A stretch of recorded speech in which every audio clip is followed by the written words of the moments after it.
everybody. Welcome back. Continuing from Chapter 1, The Fabric of History, with Section 2, which is the narrative of the Western diplomats and missionaries. Okay, and I do apologize ahead of time for mispronunciation words, and then I'll spell out for you so that way you guys can try to say the word yourself. Okay, here goes. After a lengthy meeting with high-ranking Lao Vientiane officials imprisoned in Bangkok, KFA Gurzlaff situated the origin of this merciless intercourse in these terms.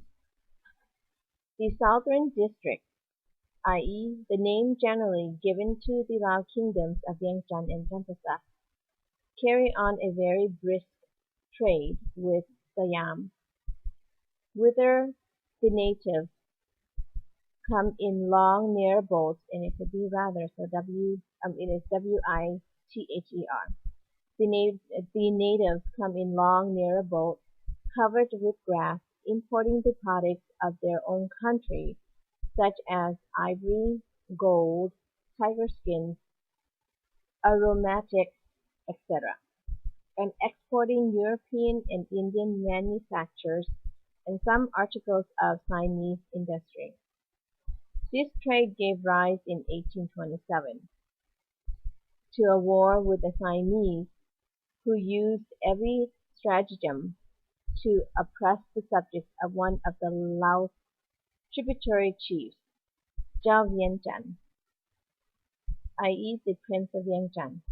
This prince, who was formerly so high in favor with the late King of Siam, Rama II, or Prajao Loet La Napalai. That name is spelled Loetla and then Naphalai, who was Rama III's father, as to be received at his late visit in a gilded boat, and to be carried in a gilded sedan chair, found the exorbitant exactions of the Siamese governor of the frontier injurious to the trade of his subjects and to his own revenues. He applied repeatedly to the court at Bangkok for redress, and being unsuccessful, he then addressed the governor himself, but no attention was paid to his grievance. He finally had recourse to arms to punish the government without any intention of waging war with the king, an event for which he was wholly unprepared. His rising, however, transfused so generally a panic among the Siamese that they very soon marched en masse against him, and met with immediate success. From that moment the country became the scene of bloodshed and devastation. The number of captives, generally country people, was very great. They were brought down the Menam, Meinam, Menam Chao-Phraya, that is Chaopraya, hopefully I pronounced that right, on rafts, and were so short of provisions that the major part died from starvation. The remainder were distributed among the nobles as slaves, and were treated more inhumanly than the most inveterate enemies. While many of the fair sex were placed in the harems of the king and his nobles, the country was laid waste. The peasants, to the number of 100,000, have been dispersed over different parts of Siam, and the whole territory has been brought, notwithstanding the remonstrances, remonstrances, the remonstrances of the court of Hue, Hue. I think that could be Vietnam, the court of Hue, which is probably the Vietnam king. Under the immediate control of the Siamese, who are anxious to have it peopled by other tribes. Under the immediate control of Siamese, who are anxious to have it peopled by other tribes.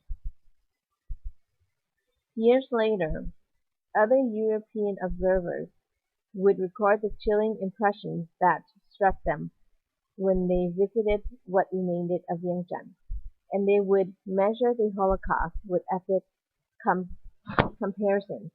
40 years after the event, the mission of the exploration of the Mekong led by Commandant Dudart de la Criée, that is spelled Doudart, second word DE, third Lagrea, Lagree, stopped over in Vientiane. The mission described the area where Vientiane once stood as Vientiane Ruins on their maps of the area, April 3rd and 4th, 1867, were devoted to interviewing the few surviving inhabitants about the historical traditions of the vanished kingdom. Footnote 49, in an article published in 1869 in the Revue des Deux Mondes, that is REVUEDES and then DEUXMONDES. It's a French word, Paris, on Vientiane and the Siamese conquest.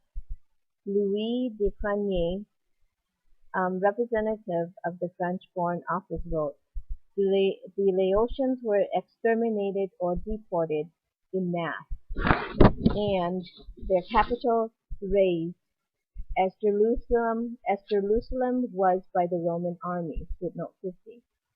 Nearly 100 years later, the British historian D. G. E. Hall echoed him. The Siamese made a complete Holocaust of Vientiane. Footnote 51. And recently, author Dommen, D-O-M-M-E-N, has written, the Siamese, who by now were embarked on a policy of vigorous presence in the Lao territories, reacted to this imprudent challenge by sacking Vientiane, as the Romans had destroyed Carthage after the Second Punic War. Footnote 32. And that is the end of section 2. And I will continue on to section 3, which is Vietnam's link to Jalanu and Thai perceptions of that association, in my next video. Thank you for coming to watch this, and I'll see you in my next one. Bye bye.